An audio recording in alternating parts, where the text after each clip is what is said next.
Chères Aubonnaises, chers Aubonnais, après 2 années particulièrement inédites, en 2022, nous avons pu aller de l'avant.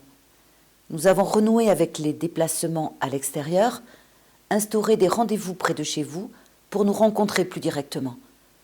Pour vous personnellement, ainsi que pour la municipalité, il a été de nouveau possible de concrétiser certains projets.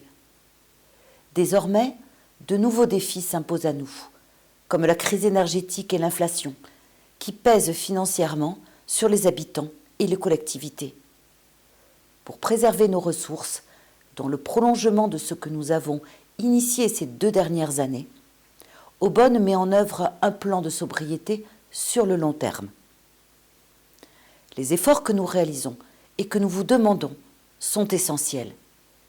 Pour autant, ils ne seront pas suffisants et les incertitudes budgétaires sont réelles, tant les prix de l'énergie sont importants. Dans ce contexte difficile, vous pouvez compter sur ma détermination et celle de mon équipe. En 2022, nous avons fait beaucoup pour vous et nous ferons au mieux en 2023 pour amplifier cet élan. Une grande avancée se profile pour vous proposer un service public encore plus ambitieux.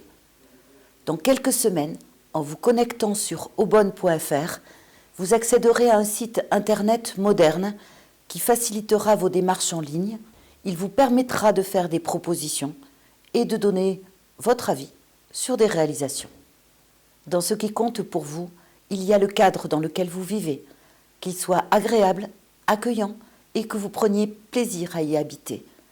Pour poursuivre l'embellissement de notre centre-ville, qui réunit chaque semaine de nombreuses Aubonnaises et Aubonnais, l'avenue de l'Europe a été entièrement rénovée et vous pouvez désormais vous rendre à la médiathèque Maurice Genevoix en foulant un nouveau parvis.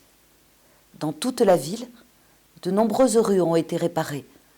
En 2023, nous lancerons la réfection de la rue Gambetta. En 2022, nous avons déployé un nouveau plan de fleurissement, plus durable et moins gourmand en eau. Au fil des années, nous poursuivrons les plantations d'arbres sur l'espace public et les travaux de rénovation et d'isolation de nos bâtiments. De plus, l'extinction de l'éclairage public en cœur de nuit, entre 1h30 et 4h30, que nous avons décidé de pérenniser en 2023, permettra de favoriser davantage la biodiversité et de consommer moins d'électricité. 2 enjeux essentiels pour notre équipe municipale. Parce que vous êtes soucieux d'avoir des déplacements respectueux de l'environnement, en 2022, les nouveaux aménagements de voirie ont fait la part belle aux piétons et aux cyclistes. 71 arceaux à vélo ont été installés devant tous les groupes scolaires, à l'école de musique et devant l'hôtel de ville.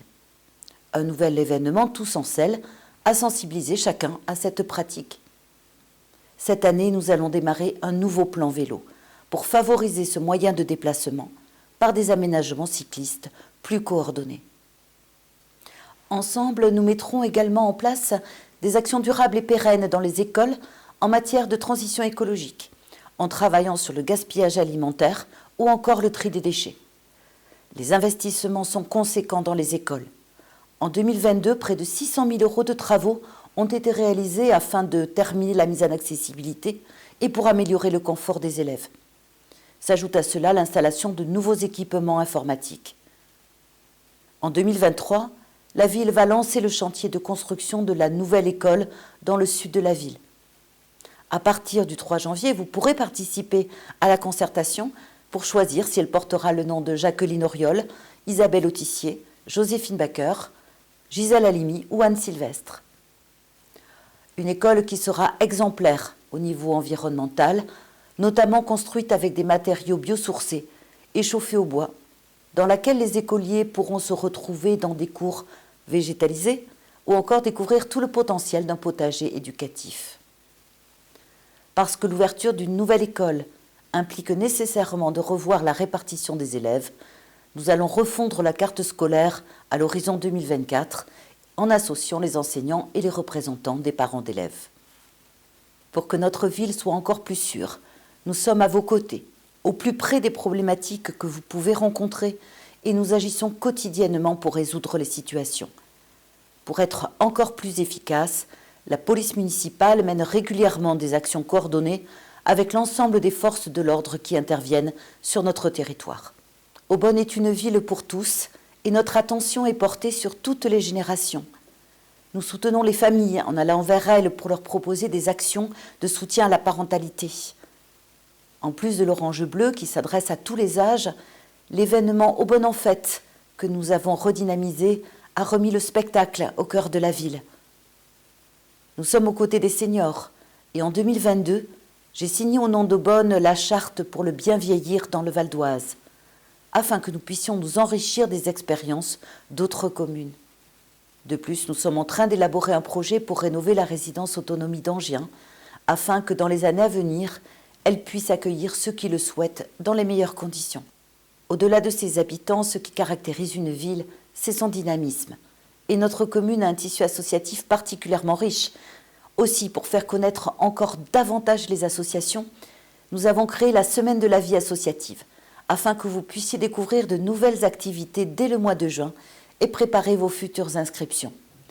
Ce fut un succès et nous allons continuer à accompagner celles et ceux qui s'investissent en faveur des habitants. 2022 a été une année sportive.